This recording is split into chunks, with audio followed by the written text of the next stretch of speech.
Թուրքիայի պաշտոնական խողովակներից բարձրագույն մակարդակով են մեսիջներ տարածում, թե Հայաստանի եւ Ադրբեջանի միջև խաղաղության համաձայնագիրը կստորագրվի եկող տարվա կեսին։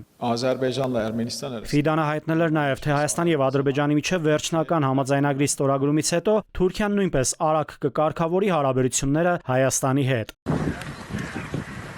Ֆիդանն այս հայտարարությունն արեց ճիշտ այն պահին, երբ Երևանում հայկական կողմի հետ բանակցում էր թուրք բանագնաց ՔԼՉ, եւ քանի որ հայկական մեդիա դաշտը, սոցիալական ցանցերը թերահավատության լուրեր էին տարածում, որ Հայաստանի եւ Թուրքիայի միջև իմիտացիոն գործընթաց է գնում, Ֆիդանը կարծես թե փորձեց զորակցել Հայաստան-Թուրքիա սահմանը հատած հայկական կողմի հետ բանակցային սեղանի շուրջ նստած ՔԼՉ-ին։ Թուրքիայի արտաքին գործերի նախարարի հայտարարությունը ինչ խոսք հետևությունների տեղիք է տալիս։ Նախ ադրբեջանական կողմը միշտ է հայտարարել, թե խաղաղության պայմանագիրը կստորագրեն Հայաստանի հետ Ադրբեջանի ներկայացրած մի քանի պահանջների կատարումից հետո, եւ առաջնագիծ է բերվել Հայաստանի մայրօրենքի փոփոխության վերջնագիրը։ Հայտնի չէ, թե Հայաստանի իշխանությունների հայտարարած սահմանադրության փոփոխությունները երբ ավարտին կհասնեն։ Ադրբեջանը կսպասի դրանց փոփոխությանը, թե իսկապես, ինչպես Ադրբեջանի մեծ եղբայր Թուրքիան է հայտարարում, մինչև հունիս փաստաթուղթը կստորագրվի։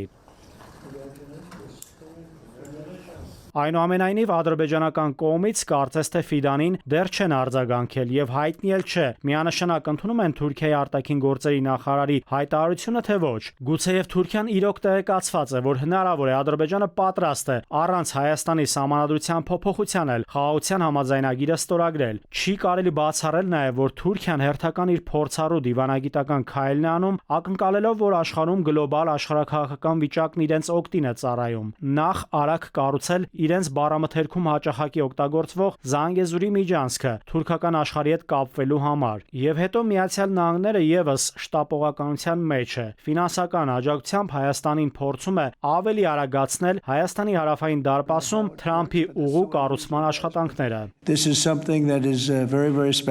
Իրականում ինչ է իրենից ենթադրում այդ ուղին։ Միայն երկաթգիծ, ճանապարհ, կամուրջ, պարզ բովանդակալից ձևակերպում եւ ոչ մի կողմից դեռ չկա։ Ժամը լրատվականի հետ զրույցում հարց է տալիս փորձագետը Ռուսաստանից։ Իսկ այդ ճանապարհը ամերիկացիներն են կառուցելու, թե մասնավոր ընկերությունները։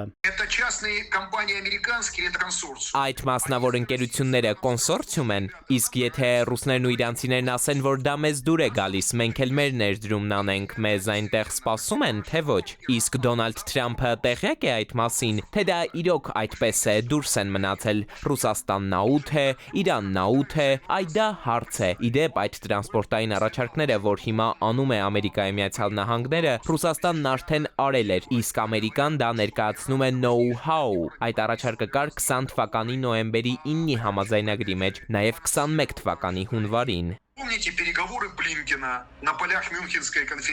Հիշում եք Բլինքենը Մյունխենում ինչ ասաց, որ մենք ուզում ենք, որ Հայաստանն ու Ադրբեջանը իրենք խոսեն իրար հետ, խոսեցին միմյանց հետ, բայց դե Բլինքենը հիմար չէ, նա դա ասում է նկատի ունենալով, որ միմյանց հետ խոսել նշանակում է առանց Ռուսաստանի։ Հիշում եք Օբրաենին, որ հայտարարեց, թե Կովկասը հարկավոր է միացնել Միջին Ասիային առանց Ռուսաստանի եւ Չինաստանի։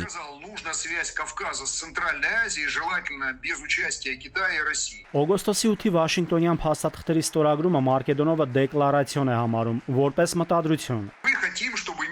Մենք ցանկանում ենք, որ խաղաղություն լինի, հիանալի է, բայց կարևոր բանալի հարցերի պատասխանները, որոնք վերաբերում են խաղաղությանը, չկան այդ հռչակագրի մեջ։ Կամ թեզը, թե չկա միջամտություն ներքին գործերին, սահմանադրությունը երկրի ներքին գործ է, թե ոչ։ Իհարկե ներքին է։ Ադրբեջանցիներն ասում են դուք հայեր պետք է փոխեք սահմանադրությունը, քանի որ մեզ այդպես է հարկավոր։ Սա արդեն միջամտություն է ներքին գործերին։ Մենք տեսնում ենք, որ գետնի վրա եղած հարցերը նախնական պայմանավորվածության մեջ չկան։ Азербайджан говорит, вы, армяне, должны исправить конституцию, потому что нам так считается важно. Թուրք-ադրբեջանական տանդեմը Հայաստանի իշխանությունները հաճախակի են հայտարարում, թե հավատում են, որ խաղաղություն կլինի Հայաստանի եւ Ադրբեջանի միջեւ։ Իսկ Ալիևը խաղաղություն իսկապես ցանկանում է։ Алиев хочет мира. Այո, Ալիևն ուզում է խաղաղություն, բայց այնպիսին, ինչը ձեռնտու է Ադրբեջանին։ Յուրաքանչյուր խաղաղություն ստեղծում են հեղինակները։ Այստեղ Իլհամ Ալիևն է համահեղինակել։ Մարկեդոնովը ամփոփում է. Ռուսաստանը եւս տարածաշրջանում խաղաղություն է ցանկանում, սակայն հեռանկարով ու տևական եւ ոչ թե հաշվարկով է աշխատում սեփական շահաբաժնի ակնկալիքով։ Նաիրի Մուրադյան, ժամը լրատվական։